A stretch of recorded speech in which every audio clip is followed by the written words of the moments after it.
আজকে মাম্মামের ৫ মাসের মুখে প্রসাদ, তাই ওকে সুন্দর একটা জামা পরিয়ে তৈরি করে দিলাম।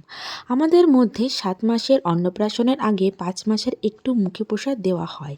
তাই মন্দির থেকে একটু প্রসাদ এনে ওর দাদু ওর মুখে একটু প্রসাদ দিয়ে দিল।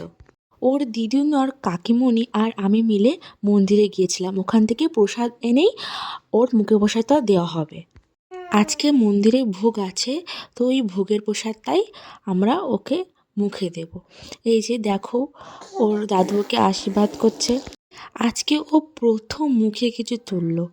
ও আগাগোড়াই ব্রেস্ট ফিডিং করে আসে, তো ও কখনোই মুখে অন্য কিছু দেয়নি, তো ওর টেস্টটা ও বুঝতে পারছে না কেমন লাগছে।